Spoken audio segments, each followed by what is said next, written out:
Good evening from Canal Street in New Orleans, Louisiana, where in 24 hours, just over 24 hours from now, the Texas Longhorns will try to take another step toward a national championship. I'm Brian Mays. He's Sports Director Jeff Jones. Sports reporter Tyler Feldman and sports reporter Corey Mose are with us as well. The whole team is here for a big night of preparation for the Sugar Bowl game. That is coming up tomorrow night. Jeff, let's start with you. We've been here a couple of days now. Yes, You've been around the team, the players, the coaches. What's the attitude like? What's the mindset like heading into this, the biggest game of the year so far? The attitude and mindset are all revolving around one word, and that word is confidence. This team just believes that they aren't good, they aren't great, but they are elite. They want to go down in history as one of the better Texas teams that we've seen, and they believe they can do that. They can finish this journey. A quick story, I know we have time because the show just started. It just started. Quick story, I had a chance to sit down with running back Keelan Robinson yesterday at our media day, and before we started rolling the cameras and everything, Keelan told me in his 2.5 years here, he hasn't ever seen a Texas team this confident and this assured of themselves that they can beat anybody in the country. And he told me, not word for word, but the gist of his statement was, we think we can beat anybody. There is nobody in the country who can beat us. I said, Keelan, that's a huge statement. He said, it's a true one. And so I said, Keelan, we got to turn the cameras on for this. We turned the cameras on, and he kind of walked that back a little bit, but still maintain that confidence. You can see in his eyes, the entire locker room believes this team can't be messed with. Let's talk about practice. You guys got to see him on the field at the Superdome a couple of times this week. What's that been like? How have they looked?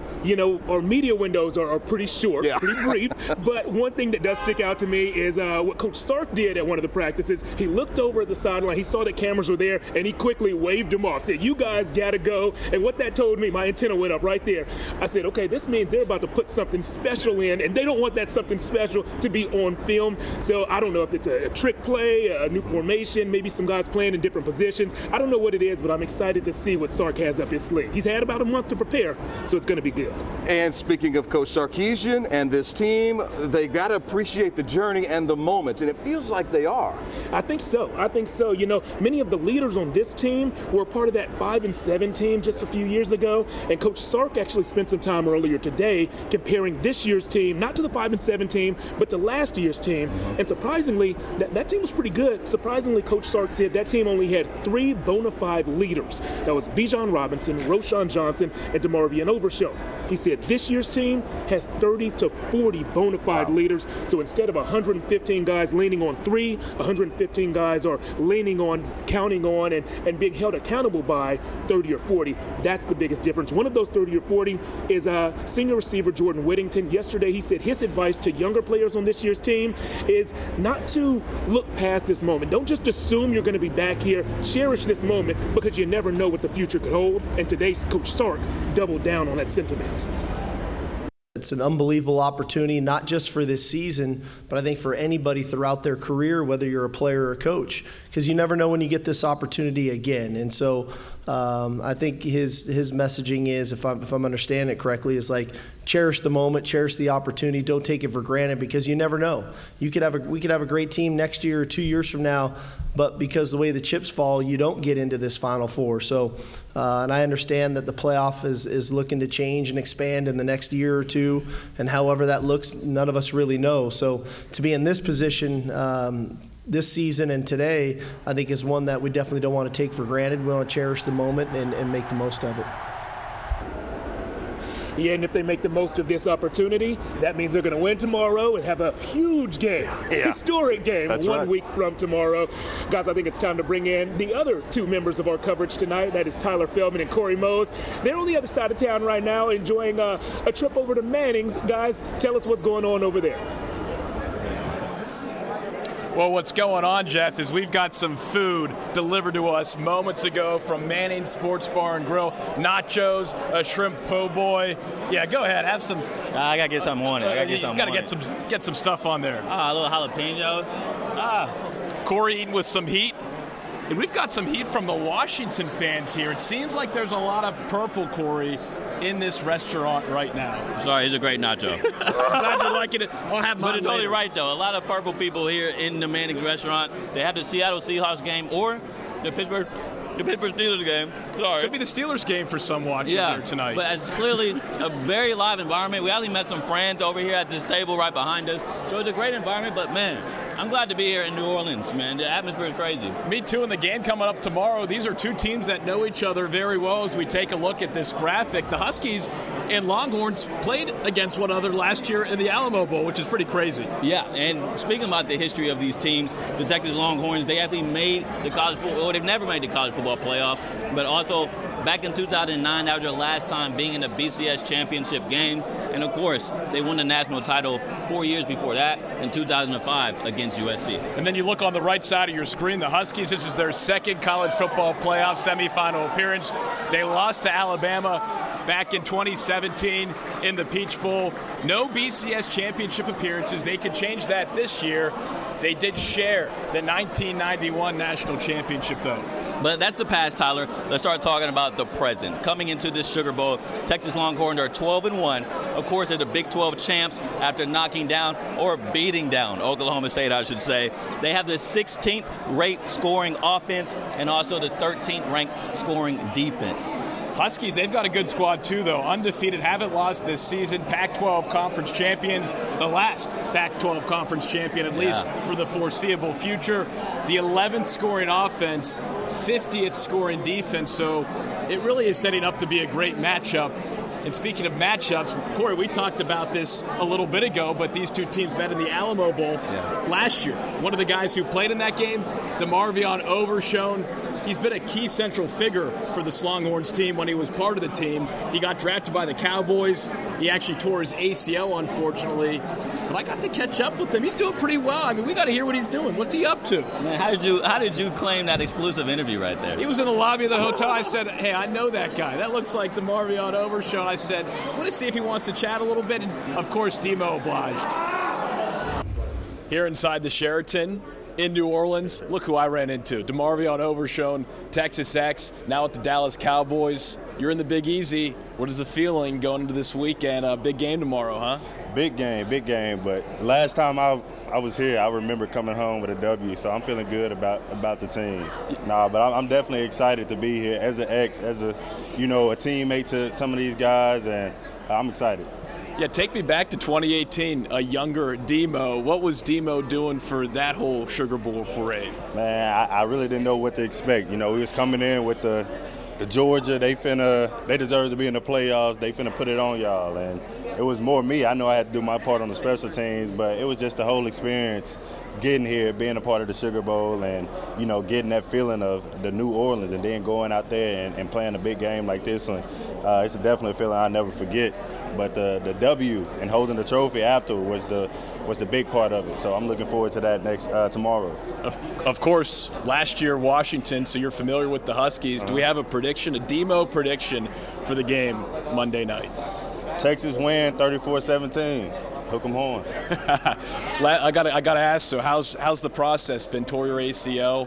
I'm sure that's not easy to go through, given how you were playing at that time. But where are you at right now? I'm sure the Longhorn fans would love to hear where you're at. Oh, I'm good. I'm 4 months out, doing the jog, back pedal thing again. In the pool, lower body lifts. So I'm feeling good, mental good.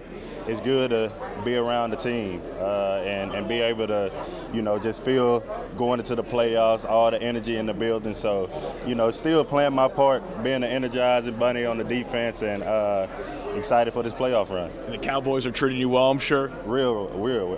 I wouldn't want to be nowhere else.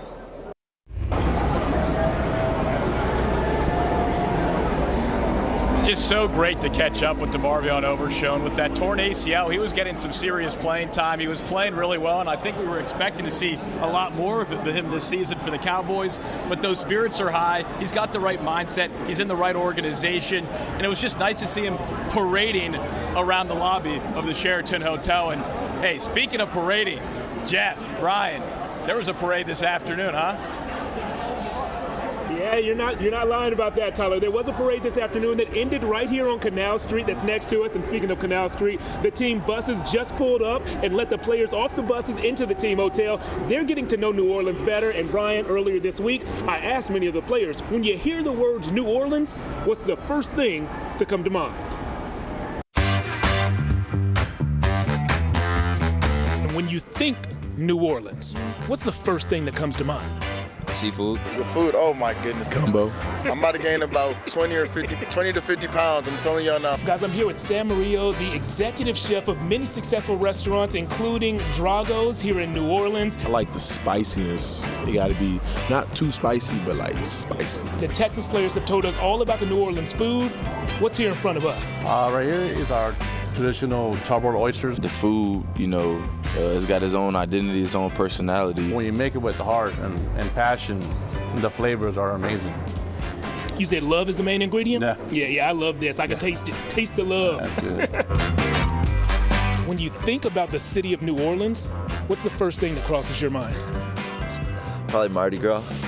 Been here twice for Mardi Gras. Everybody wants to see what Noah's about. Everybody want to hear the music. Shout out to KVUE, KVUE, Austin, Texas representing. You got to hear me. You leave with more beads than you came with? I did not. No, I didn't want to throw them back in the suitcase. Okay, those beads that you get in New Orleans stay in New Orleans. That's the rule? That's my rule, I guess. When you think about the city of New Orleans, what comes to mind? Bourbon Street. Most definitely. I've heard of Bourbon Street. I heard that's a cool place. Probably Bourbon Street. That's all I really hear about. What have you heard about Bourbon Street? What do I need to be on the lookout for? I don't know. I've just heard it's a great time and people know how to party. That's what I've heard. What do I need to do or see or check out on Bourbon? Man, I could not tell you myself. Bourbon Street is just fun in itself, as you would say. I'll be locked in. You party for me. How about that? Well, it's an assignment. We now owe it to the viewers. Jake, I got you, man. Yeah, I appreciate it, man. Thank you. Brian, the secret's out, man. I had some charbroiled oysters without you. I'm sorry about that. I thought we were friends. I thought we were going to do that together, Jeff. Yeah. Well, hey, we still have another night or two, right? That's a good point. We have more of this show coming your way, too. Stay with us. More to come after this. Manning Sports Bar and Grill on the eve of the Sugar Bowl, also New Year's Eve. We're entering 2024, and what better way to round out 2023 than with this gentleman to my right, Nelson Stewart, the head coach at Isidore Newman here in New Orleans. He just so happened to be Arch Manning's head coach at the high school level. How perfect is this setting? Talking Manning at Manning's. Yeah, no, it really is. It's surreal for me. I'm a Manning Passy Academy counselor looking around here, and just, so proud of Arch. I think that, his journey for 4 years, certainly it's been my life getting him there. And no, it's surreal. I think it's a perfect setting, and how hard he's worked to be the backup, and just couldn't be more excited for him and obviously for Texas football. What is one thing about Arch Manning that we don't get as fans or people who cover the sport that you saw as he went through your program? Well, it's hard to say one, but I think, the first thing is his heart. He's incredibly selfless. He loves community service. All these stories over and over. My oldest daughter has special needs. He helped move lockers to her new school, actually the Monday after he came back from his Texas visit at 6 a.m. He's selfless, and he's just a football junkie. He loves it. He loves to take notes. He's obsessed with the sport, and he's a great teammate. I just think he's selfless, high character in everything he does, and that's probably why I was so protective of him in so many ways. But he's in great hands, and he's the kind of kid you want to coach, and I just love him to death. I couldn't be prouder. That Texas Tech game, when he got that chance to step onto the field at DKR, the crowd went nuts. As a coach, his high school coach, what did you feel in that moment? I was nervous, and it was a Friday night. We were sitting in the office, and my phone was pinging, and the coach was like, "Stu, he's about to get in." I was, but I tell you what, when he got in there, he had great command. He looked at the sideline, good poise. He did his due diligence, waited his time, but I think looking at it, it was a crowd reaction that really made the hair stand up on my back and neck thinking about it. But I thought he looked great, and I know I already worked to that point, so very surreal. Quick prediction. Final score in the Sugar Bowl. I would just say a few touchdowns. I think yours or Arch are going to throw a few, so Horns by a few touchdowns. He's got the Longhorns. He coached Arch Manning. Hey, maybe we'll see him in that game. I think Longhorn fans are hoping that Quinn Ewers stays healthy throughout. We're here at Manning Sports Bar and Grill. We've got this Sugar Bowl special, and we'll be right back after this. The first big weather event that I covered as chief meteorologist here at KVUE was the big freezing rainstorm that we had back last winter. Please stay off the roads if at all possible. Power lines were going down everywhere, power was going out, and in some spots we had roads that were difficult to travel on. I slept at KVUE, I think, for 2 or 3 nights on an air mattress, and that's the type of accountability that I feel as chief. It's not just my job, but I feel it's my responsibility to be there not just for the weather team, but to be there for you guys when big weather happens. Welcome back to the Sugar Bowl special. So let's dive in a little bit about this game. Now, of course, if Texas is going to win this game, they'll have to do something that they've done all year long, and that's run the football. Now, after Jonathan Brooks tore his ACL earlier this season, there was a lot of questions about how are they going to replace his production. Well, guess what? Tashard Choice, the running backs coach for the Longhorns, he wasn't worried at all. He had an answer for that, and he was pretty confident. Choice was able to develop a 3-headed monster of C.J. Baxter, Keelan Robinson, and Jaden Blue. These guys have stepped up in Brooks' absence, and that's a testament to Coach Choice's preparation for his guys. And after talking to C.J. Baxter, you could tell Coach Choice is the perfect choice to lead that room. Coach Choice, the man in front of everybody. What makes him special for this group, and why is he perfect for the Texas Longhorn running back room? I mean, I can name a bunch of things. One, he's done it. He's played at the highest level, and he played effectively. But from a coaching standpoint, on the field, he's a perfectionist. He wants the best out of all of us. Like I said, we all have some different offers, so he tried to get that out of all of us. He makes us perfect our craft. Like that's just somebody you want to play with. He's passionate as us. He wants to win just as much as we want to. So that's just someone you want to play for. And then off the field, he's a genuine dude. Like he care about us, like as people, not only when we have a jersey on. So as you can see, the players love him, but with that being said, it's going to be very tough to keep Coach Choice on the 40 acres, because I'm sure a lot of schools are about to be calling for his duties. But for right now, let's go to break. We'll have much, much more afterwards in the Sugar Bowl special. Able to hold city leaders accountable, state leaders accountable, people who promise to make our world better and either don't or aren't doing it fast enough. Hey, welcome back to the Sugar Bowl special right here on KVUE. We're in New Orleans, so of course we had to try ourselves some beignets, and not just us, but the Texas Longhorns. What do they think of the fluffy, decadent, sugar-topped pillow?